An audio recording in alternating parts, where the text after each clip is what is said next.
സർവം കൃഷ്ണാർപ്പണമസ്തു. കേരളത്തിൽ മഹാവിഷ്ണുവിൻ്റെ മത്സ്യാവതാരത്തിന് സമർപ്പിച്ച ഏക ക്ഷേത്രം എവിടെയാണെന്നറിയാമോ?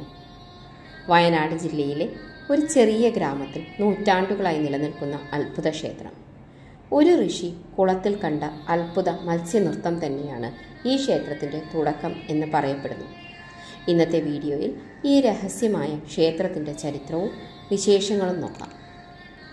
വയനാട് ജില്ലയിലെ മീനങ്ങാടിയിൽ സ്ഥിതി ചെയ്യുന്ന മീനങ്ങാടി മത്സ്യാവതാര മഹാവിഷ്ണു ക്ഷേത്രം കേരളത്തിലെ ഏറ്റവും അപൂർവമായ ക്ഷേത്രങ്ങളിലൊന്നാണ്. മഹാവിഷ്ണുവിൻ്റെ ആദ്യ അവതാരമായ മത്സ്യാവതാരത്തിന് സമർപ്പിച്ചിരിക്കുന്ന കേരളത്തിലെ ഏക ക്ഷേത്രം എന്ന പ്രത്യേകതയാണ് ഇതിനുള്ളത്. ദേശീയപാതയ്ക്ക് സമീപം സ്ഥിതി ചെയ്യുന്ന ഈ ക്ഷേത്രം ഭക്തർക്കും ചരിത്രാസക്തർക്കും ഒരേപോലെ ആകർഷണമാണ്. ക്ഷേത്രത്തിലേക്ക് പ്രവേശിക്കുമ്പോൾ ആദ്യം കാണുന്നത് വലിയ പന്തലും ബലിക്കല്ലുമാണ്.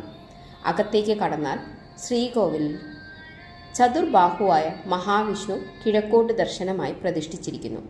ക്ഷേത്രത്തിൽ മറ്റ് ഉപദേവതകളായ അയ്യപ്പൻ, ഗണപതി, ദുർഗ എന്നിവരുടെ സാന്നിധ്യവും കാണാം. ക്ഷേത്രക്കുളം ക്ഷേത്രത്തിന് മുന്നിൽ അല്പം അകലെയായി സ്ഥിതി ചെയ്യുന്നു. നൂറ്റാണ്ടുകൾക്ക് മുമ്പ് ഈ പ്രദേശത്തിലൂടെ ഒരു മഹർഷി സഞ്ചരിക്കുമ്പോൾ സമീപത്തെ ജലാശയത്തിൽ കുളിക്കാനിറങ്ങി. അദ്ദേഹം കുളിക്കുന്നതിനിടയിൽ ഒരു മത്സ്യം വെള്ളത്തിൽ നിന്ന് ഉയർന്ന് വായുവിൽ നൃത്തം ചെയ്ത് വീണ്ടും കുളത്തിലേക്ക് വീഴുന്നത് കണ്ടു. ഇത് പലതവണ ആവർത്തിച്ചതോടെ മഹർഷിക്ക് സംശയം തോന്നി. അദ്ദേഹം തൻ്റെ ദിവ്യദൃഷ്ടിയിലൂടെ മഹാവിഷ്ണുവിൻ്റെ സാന്നിധ്യം ഇവിടെ ഉണ്ടെന്ന് തിരിച്ചറിഞ്ഞു. അതോടെ ജലാശയത്തിൻ്റെ പടിഞ്ഞാറ് വശത്ത് ഉയർന്ന സ്ഥലത്ത് മത്സ്യാവതാര സങ്കല്പത്തിൽ മഹാവിഷ്ണുവിനെ പ്രതിഷ്ഠിച്ചു. പിന്നീട് നാട്ടുകാരുടെ സഹായത്തോടെ ഇവിടെ ക്ഷേത്രം നിർമ്മിക്കപ്പെട്ടു. അന്ന് ഈ പ്രദേശം മീനാടിയ എന്ന അർത്ഥത്തിൽ മീനാടി എന്ന പേരിൽ അറിയപ്പെട്ടു. കാലക്രമേണ ഈ പേര് മാറി ഇന്ന് മീനങ്ങാടി ആയി മാറി എന്ന് പഴമക്കാർ പറയുന്നു. പഴയ ക്ഷേത്രം പിന്നീട് അഗ്നിക്കിരയായതായി പറയപ്പെടുന്നു.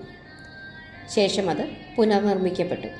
ചരിത്രരേഖകൾ പ്രകാരം ഇത് ടിപ്പു സുൽത്താൻ്റെ പടയോട്ട കാലഘട്ടത്തിലായിരുന്നു അത്രേ.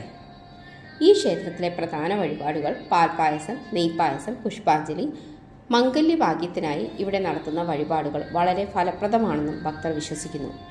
പ്രതിവർഷം കുംഭമാസത്തിലെ പൂരുരുട്ടാതി, ഉത്രട്ടാതി നാടുകളിൽ വലിയ ഉത്സവം നടക്കുന്നു. ഉത്സവത്തിലെ പ്രധാന ആകർഷണങ്ങൾ തിടമ്പു നൃത്തം, തായമ്പകം, വെള്ളാട്ട്, തിറ, കൂടാതെ ആദിവാസി സമൂഹം നടത്തുന്ന തോറ്റം, പട്ടക്കളി, കോൽക്കളി എന്നിവയും ഉത്സവത്തിന് വലിയ ഭംഗി നൽകുന്നു. ആയിരക്കണക്കിന് ആദിവാസികളും ഭക്തരും ഈ ഉത്സവത്തിൽ പങ്കെടുക്കുന്നു. മത്സ്യാവതാരത്തിനായി ഇന്ത്യയിൽ തന്നെ സമർപ്പിച്ചിരിക്കുന്ന ക്ഷേത്രങ്ങൾ വളരെ കുറവാണ്.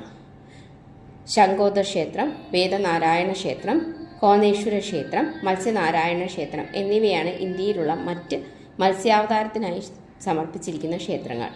ഇവയോടൊപ്പം കേരളത്തിലെ പ്രധാന മത്സ്യാവതാര ക്ഷേത്രമാണ് മീനങ്ങാടി ക്ഷേത്രം. ഇങ്ങനെ ചരിത്രവും വിശ്വാസവും പാരമ്പര്യവും ഒത്തുചേർന്ന ഒരു അപൂർവ ക്ഷേത്രമാണ് മീനങ്ങാടി മത്സ്യാവതാര മഹാവിഷ്ണു ക്ഷേത്രം. ഈ ക്ഷേത്രത്തെക്കുറിച്ച് നിങ്ങളുടെ അനുഭവങ്ങൾ കമൻ്റായി പങ്കുവയ്ക്കൂ. അല്ലെങ്കിൽ ഓ നമോ നാരായണായ എന്ന് കമൻറ്റ് ബോക്സിൽ ടൈപ്പ് ചെയ്യൂ.